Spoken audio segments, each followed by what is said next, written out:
नमस्कार दोस्तों, मैं हूं कंचन और आप देख रहे हैं कहानी कंचन की। अगर हम पहली बार मिल रहे हैं, चैनल को सब्सक्राइब कीजिए, नोटिफिकेशन बटन दबा दीजिए ताकि आने वाली हर कहानी में हमारा साथ बना रहे। प्रेमा भाग 11 में कहानी एक नया मोड़ लेती है। मेहमानों के जाते ही विरोधियों की साजिशें फिर से शुरू हो जाती हैं। बिरादरी के दबाव में एक एक करके सभी नौकर अमृत राय का साथ छोड़ देते हैं और घर का पूरा बोझ अचानक पूर्णा पर आ जाता है। लेकिन पूर्णा के चेहरे की मुस्कान और दोनों के बीच का प्रेम अमृत राय का सारा क्रोध पल भर में शांत कर देता है। इसी मुश्किल घड़ी में उनके सच्चे साथी प्राणनाथ और जीवननाथ ढाल बनकर सामने आते हैं। आइए सुनते हैं प्रेमा भाग 12। प्रेमा का ब्याह हुए 2 महीने से अधिक बीत चुके हैं, मगर अभी तक उसकी अवस्था वैसी है जो कुंवारेपन में थी। वह हरदम उदास और मलिन रहती है। उसका मुख पीला पड़ गया, आंखें बैठी हुई, सिर के बाल बिखरे। उसके दिल में अभी तक बाबू अमृत राय की मोहब्बत बनी हुई है। उनकी मूर्ति हरदम उसकी आंखों के सामने नाचा करती है।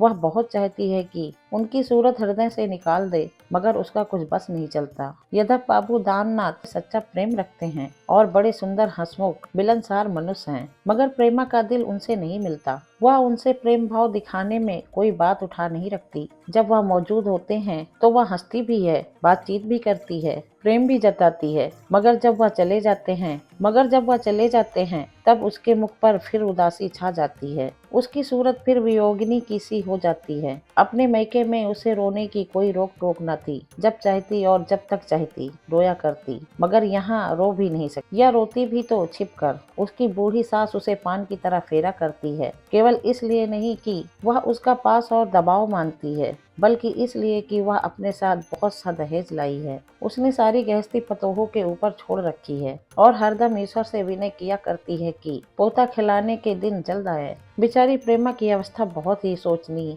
और करुणा के योग है। वह हंसती है तो उसकी हंसी में रोना मिला होता है। वह बातचीत करती है तो ऐसा जान पड़ता है कि अपने दुख की कहानी कह रही है। बनाव श्रृंगार से उसकी तनिक भी रुचि नहीं है। अगर कभी सास के कहने सुनने से सजावट करती भी है तो उस पर नहीं खुलता। ऐसा मालूम होता है कि इसकी कोमल गात में जो मोहिनी थी वह रूठ कर कहीं और चली गई। वह बहुधा अपने ही कमरे में बैठी रहती है। हाँ, कभी कभी गाकर दिल बहलाती है, मगर उसका गाना इसलिए नहीं होता कि उससे चित्त को आनंद प्राप्त हो, बल्कि वह मधुर स्वरों में विलाप और विषाद के राग गाया करती है। बाबू दाननाथ इतना तो शादी करने से पहले ही जानते थे कि प्रेमा अमृत राय पर जान देती है, मगर उन्होंने समझा था कि उसकी प्रीति साधारण होगी। जब मैं उसको ब्याह कर लाऊंगा, उससे स्नेह बढ़ाऊंगा, उस पर अपने के निछावर करूंगा, तो उसके दिल से छिपी बातें मिट जाएंगी और फिर हमारी बड़े आनंद से कटेगी। इसलिए उन्होंने 1 महीने के लगभग प्रेमा के उदास और मलिन रहने की कुछ परवाह न की।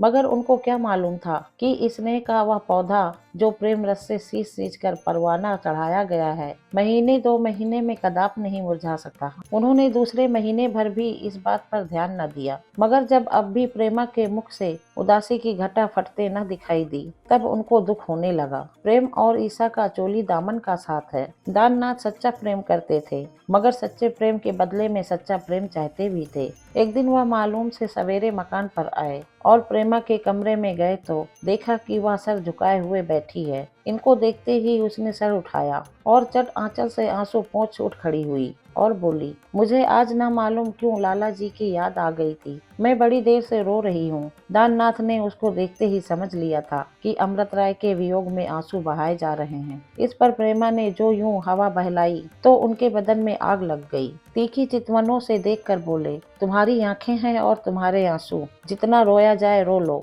मगर मेरी आंखों में धूल मत झोंको। प्रेमा इस कठोर वचन को सुनकर चौंक पड़ी और बिना कुछ उत्तर दिए पति की ओर डबडबाई हुई आंखों से ताकने लगी। दाननाथ ने फिर कहा, क्या ताकती हो प्रेमा? मैं ऐसा मूर्ख नहीं हूँ जैसा तुम समझती हो। मैंने भी आदमी देखे हैं और मैं भी आदमी पहचानता हूँ। मैं तुम्हारी एक एक बात की गौर से देखता हूँ, मगर जितना ही देखता हूँ उतना ही चित्त को दुख होता है, क्योंकि तुम्हारा बर्ताव मेरे साथ फीका है। यद्यपि तुमको यह सुनना अच्छा ना मालूम होगा, मगर हार कर कहना पड़ता है कि तुमको मुझसे लेस मात्र भी प्रेम नहीं है। मैंने अब तक इस विषय में जबान खोलने का साहस नहीं किया था और ईश्वर जानता है कि तुमसे किस कदर मोहब्बत करता हूँ, मगर मोहब्बत सबको सह सकती है, रुखाई नहीं सह सकती। और वह भी कैसी रुखाई जो किसी दूसरे पुरुष के वियोग में उत्पन्न हुई हो। ऐसा कौन बेहया निर्लज आदमी होगा जो यह देखे कि उसकी पत्नी किसी दूसरे के लिए वियोगिन बनी हुई है और उसका लहू उबलने न लगे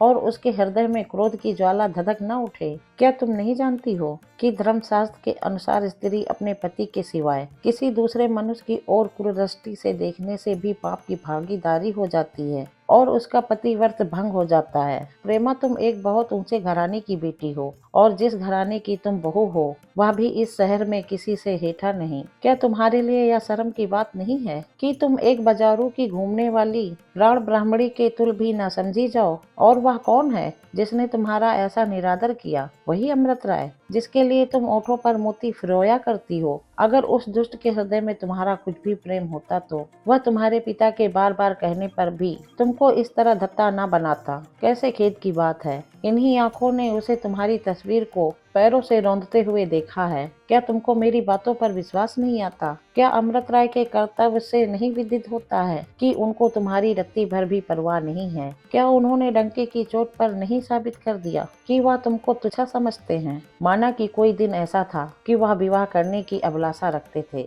पर अब तो वह बात नहीं रही। अब वह अमृत राय है जिसकी बदचलनी की सारे शहर में धूम मची हुई है। मगर शोक और अति शोक की बात है कि तुम उसके लिए आंसू बहा बहा कर अपने मेरे खानदान के माथे कालिक का टीका लगाती हो। दाननाथ मारे क्रोध के कांप रहे थे, चेहरा तमतमाया हुआ था, आंखों में चिंगारियां निकल रही थी। बेचारी प्रेमा सिर नीचा किए हुए खड़ी रो रही थी। पति की एक एक बात उसके कलेजे के पार हुई जाती थी। आखिर न रहा गया, दाननाथ के पैरों पर गिर पड़ी और उन्हें गर्म गर्म आंसू की बूंदों से भिगो दिया। दाननाथ ने पैर खसका लिया, प्रेमा को चारपाई पर बैठा दिया और बोले, प्रेमा रो मत, तुम्हारे रोने से मेरे दिल पर चोट लगती है। मैं तुमको रुलाना नहीं चाहता, परंतु उन बातों को कहे बिना रह भी नहीं सका। अगर यह दिल में रह गई तो नतीजा बुरा पैदा करेगी। कान खोल कर सुनो, मैं तुमको प्राण से अधिक प्यार करता हूँ, तुमको आराम पहुँचाने के लिए हाजिर हूँ, मगर तुमको सिवाय अपने किसी दूसरे का ख्याल करते नहीं देख सकता। अब तक न जाने कैसे कैसे मैंने दिल को समझाया,